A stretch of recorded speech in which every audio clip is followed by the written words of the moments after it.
A madrugada era quente e abafada, típica do verão no Rio. O vapor do asfalto subia lento, misturado ao cheiro de lixo, suor e fumaça. O beco, sempre escuro, parecia ainda mais sufocante naquela noite. João estava encostado no muro, tragando um cigarro barato, os olhos pesados de sono e tédio. A movimentação da boca já tinha diminuído, e a favela começava a mergulhar naquele silêncio estranho, onde até os cachorros pareciam sentir que algo estava errado. Foi aí que ele percebeu. No fim do beco, quase na esquina, tinha alguém parado. No começo, pensou que fosse um morador qualquer, talvez um nóia perdido voltando de algum lugar. Mas havia algo estranho. O cara não se mexia, não olhava para os lados, não coçava a cabeça, não fazia nada. João deu uma última tragada e estreitou os olhos. O homem estava de costas. Usava uma roupa simples, camisa escura e calça jeans. O problema era que ele não parecia real. Beco era escuro, mas mesmo assim João sentia que aquele homem estava escuro demais, como se a própria sombra dele fosse mais densa do que o resto da noite. "Que porra!" murmurou. Ele olhou para os lados esperando que algum dos parceiros também tivesse notado. Mas o pessoal estava disperso, falando baixo, mexendo no celular. Ninguém parecia ver. O cara não se mexia. 1 minuto. 2. 5. A essa altura, João já não piscava mais. Sentia o suor escorrendo pela nuca, a respiração ficando mais curta. O homem simplesmente estava ali, como se fizesse parte do cenário. Aos poucos, um frio estranho começou a subir pelo estômago de João. Um medo sem explicação. Ele já tinha visto muita coisa na vida. Sangue, morte. Mas aquilo era diferente. Sem perceber, segurou a respiração. Foi nesse instante que o homem virou um pouco a cabeça. Não muito. Só o suficiente para que João visse uma parte do rosto. Ele sentiu o coração parar. A pele do cara era errada. Não era escura, nem clara. Era como papel molhado, como carne estragada. Não tinha brilho. Não parecia viva. E os olhos não estavam ali. João prendeu o ar e desviou o olhar, sentindo uma vertigem forte. O mundo pareceu girar por um segundo. Quando olhou de volta, o homem tinha sumido. O beco estava vazio. João sentiu um arrepio profundo. Ficou parado ali por vários segundos, esperando alguma coisa acontecer. Mas não aconteceu nada, até que, no meio do silêncio, um dos cachorros da favela soltou um gemido longo e agudo, como se tivesse visto algo que humanos não podiam ver. A madrugada seguinte chegou pesada. O ar estava quente e parado, sem vento, sem alívio. A favela tinha aquele silêncio tenso, onde cada pequeno som parecia mais alto do que devia. João não conseguia tirar a cena da cabeça. O homem sem olhos, pele sem vida, e o jeito que ele simplesmente desapareceu. Mas não falou nada. Sabia como eram os caras. O pessoal ia rir, ia tirar onda, dizer que ele estava fumando coisa errada. Então ficou na dele. Até que, por volta das 2 da manhã, ele voltou. O estranho estava lá, no mesmo lugar, parado, de costas. Dessa vez, João não foi o único a notar. "Quem é aquele ali?" perguntou o negão, franzindo a testa. Os outros pararam. 7 ou 8 caras, todos armados, relaxados, como se fossem donos da noite. Todos olhando agora na mesma direção. "Tá aí desde quando?" Murilo perguntou. João ficou em silêncio. O cigarro queimando entre os dedos, o peito apertado. "Mano, esse cara não mexe." Negão riu coçando a cabeça. "Que bosta é essa, um poste? Deve ser algum crente doido, sei lá. Ou um X9, mano." Murilo puxou o cano da cintura, semicerrando os olhos. "Se for polícia, já era." João quis falar. "Avisar, não chega perto." Mas antes que conseguisse abrir a boca, Negão já estava indo. "Ô filho da mãe!" Ele gritou, andando com os ombros largos, cheio de confiança. "Qual foi? Tá perdido?" Estranho não respondeu, não se virou, não se mexeu. João sentiu um frio subir pelas costas. "Não olha nos olhos dele." Negão chegou mais perto. O silêncio pesava tanto que dava para ouvir a respiração dos outros. "Tá surdo, irmão?" Negão disse, agora só a um passo de distância. "Vai ficar parado aí até quando?" Nada. Foi aí que Negão fez a pior coisa que poderia fazer. Ele tocou no homem. No instante que sua mão encostou no ombro do estranho, as luzes da favela piscaram violentamente. O poste na esquina estourou com um estalo seco. Os cachorros começaram a latir desesperados. E então, Negão gritou. Não foi um grito normal. Foi um berro de puro terror, de alguém que viu algo que não devia. João piscou. Negão não estava mais lá. O estranho também não.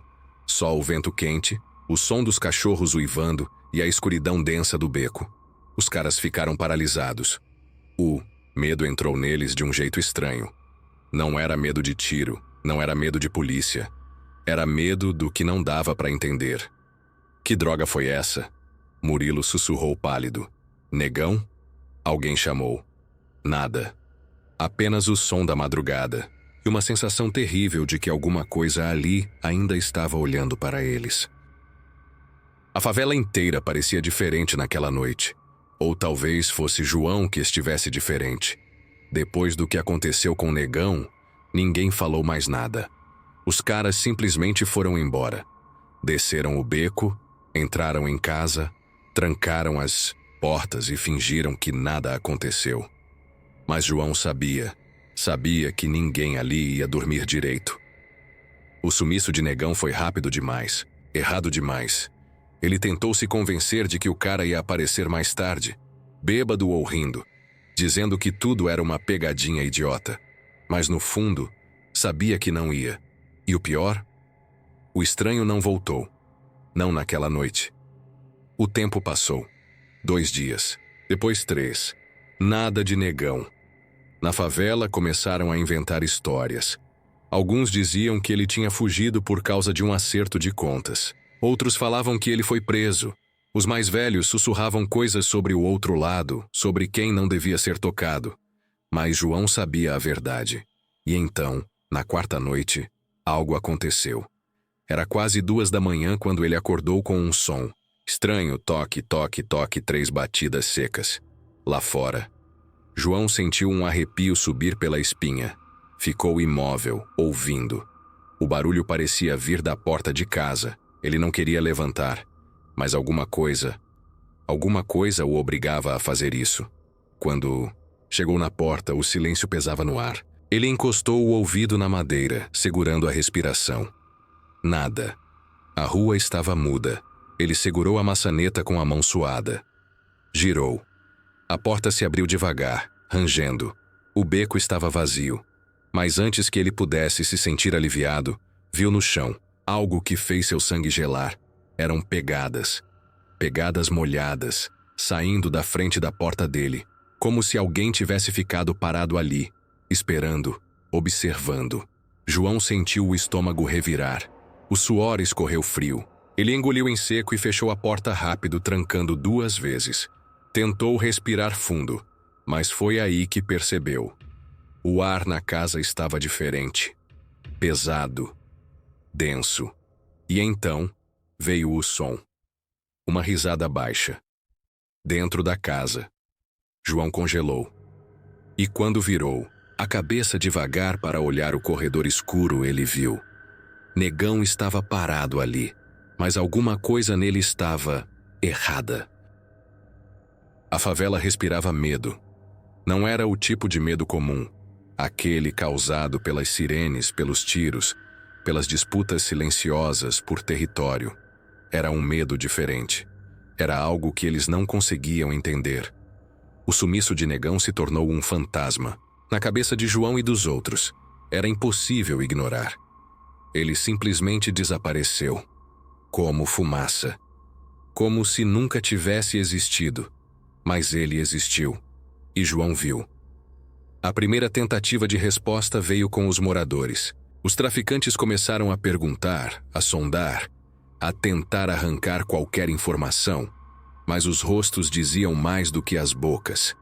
A vizinhança estava assustada, não porque tinham visto algo, mas porque não tinham visto nada. Ninguém viu. Negão descendo o beco. Ninguém ouviu passos correndo na madrugada. Ele não pegou moto, não subiu morro, não foi levado por ninguém. Ele só sumiu. E a favela sabia que quando alguém sumia daquele jeito, não era coisa de polícia nem de bandido. Era coisa do outro lado. João sentiu a tensão aumentando. Ele sabia que os mais velhos acreditavam nessas histórias. Mas ele não podia, não queria. Se acreditasse, significava que aquilo era real. Então partiram para a segunda opção: as câmeras de segurança. No barraco onde ficavam os equipamentos, a tela piscava com as gravações daquela noite. Eles foram direto ao ponto, avançando. O vídeo até o momento certo. O beco apareceu na tela. João viu a si mesmo e os outros. Negão estava ali também. Ele lembrava exatamente daquele instante. As piadas, a fumaça no ar, o barulho distante do funk tocando em outra rua. Mas então, ele percebeu algo errado. A câmera estava ali, posicionada bem no meio do beco. Mas o estranho não aparecia.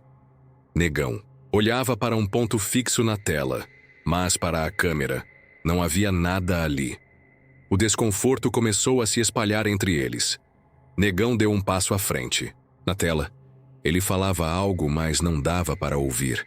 Então ele estendeu a mão. E a gravação chiou. A imagem tremulou, como se tivesse sido puxada para dentro da própria tela. As cores distorceram. O vídeo congelou por frações de segundo. Quando voltou ao normal, Negão não estava mais lá.